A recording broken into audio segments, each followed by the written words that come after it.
കുറ്റാന്വേഷണ സിനിമകൾ കാണാൻ ഇഷ്ടമുള്ളവർക്ക് അത്യാവശ്യം നല്ല രീതിക്ക് ട്വിസ്റ്റുകളുള്ള ഒരു കിഡിലൻ സീരിയൽ കില്ലർ സിനിമ തമിഴ്നാട്ടിലെ മികച്ച അഭിപ്രായം നേടിയ 11 മൂവിയുടെ ഫുൾ സ്റ്റോറി ജസ്റ്റ് 7 മിനിറ്റിൽ കേൾക്കാൻ താല്പര്യമുണ്ടെങ്കിൽ കേൾക്കുക, സപ്പോർട്ട് ചെയ്യുക. ഈ സിനിമ ആരംഭിക്കുന്നത് ഒരു വിജനമായ തെരുവില് ഒരു ഡെഡ് ബോഡി കത്തിക്കുന്നത് കാണിച്ചുകൊണ്ടാണ്. കൊലപാതകങ്ങൾ തുടരുന്നതിനിടയിൽ മരണസംഖ്യ 6 ആയി. മരിച്ചവരുടെ ഐഡന്റിറ്റി കണ്ടെത്താൻ പോലും പോലീസിന് കഴിയുന്നില്ല.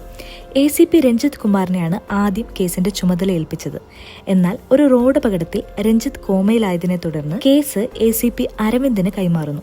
അപ്പൊ ഇവനാണ് നമ്മുടെ സിനിമയിലെ നായകൻ. ഒരു കൊള്ളസംഘത്തെ അടുത്തിടെ പിടികൂടിയ മിടുക്കനായ ഉദ്യോഗസ്ഥനാണ് അരവിന്ദൻ. ഒരു ഹാർട്ട് പേഷ്യന്റും സിംഗിൾ പേരന്റുമായ സബ് ഇൻസ്പെക്ടർ മനോഹറിനോടൊപ്പം അരവിന്ദൻ ഈ കൊലപാതകങ്ങൾ അന്വേഷിച്ചു തുടങ്ങുന്നു. അതേസമയം സഞ്ജന എന്ന പെൺകുട്ടിക്ക് അരവിന്ദനോട് അഗാധമായി പ്രണയം തോന്നുന്നുണ്ട്. പക്ഷെ അരവിന്ദന് തിരിച്ച് അവളോട് പ്രത്യേകിച്ച് ഒരു വികാരവും തോന്നുന്നില്ല.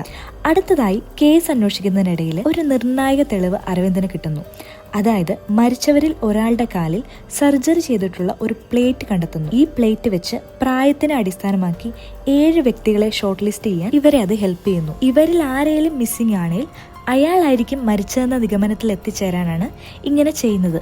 പക്ഷെ ഈ സർജറി ചെയ്ത എല്ലാവരും ജീവനോടെ ഉണ്ടെന്നറിഞ്ഞപ്പോൾ അരവിന്ദൻ വീണ്ടും കൺഫ്യൂസ്ഡ് ആവുന്നു. ഈ ഷോർട്ട് ലിസ്റ്റിൽ അവസാനത്തെയാൾ കാലിൽ സർജറി നടത്തിയ സുധാകർ എന്ന വ്യക്തിയാണ്. അടുത്തതായി ഇരകളിൽ ഒരാളുടെ ഇരട്ട സഹോദരിയായ മീരയെ അരവിന്ദൻ കണ്ടുമുട്ടുന്നു. സുധാകറിന്റെ വീട്ടിൽ നിന്ന് കിട്ടിയ ഒരു ഫോട്ടോയിൽ നിന്ന് ട്വിൻ ബേർഡ്സ് എന്ന സ്കൂളുമായിട്ട് സുധാകരനും മീരയ്ക്കും ഒരുപോലെ ബന്ധമുണ്ടെന്ന് അരവിന്ദൻ കണ്ടെത്തുന്നു. ആ ഫോട്ടോ കണ്ടിട്ട് അരവിന്ദൻ ശരിക്കും ഞെട്ടുന്നുണ്ട്. അതായത് ഒരു സ്കൂളിൽ ഒരുപാട് ഇരട്ട കുട്ടികൾ. ആ ഫോട്ടോയിൽ തന്നെ 11 ട്വിൻസ് ഉണ്ടായിരുന്നു. ആ ഫോട്ടോയിലൂടെ സുധാകറും മീരയും ക്ലാസ്മേറ്റ്സ് ആണെന്ന് അരവിന്ദൻ മനസ്സിലാക്കുന്നു. കൂടുതൽ ചോദ്യം ചെയ്യലിൽ സുധാകറും മീരയും ഞെട്ടിക്കുന്ന ഒരു സത്യം വെളിപ്പെടുത്തുന്നു.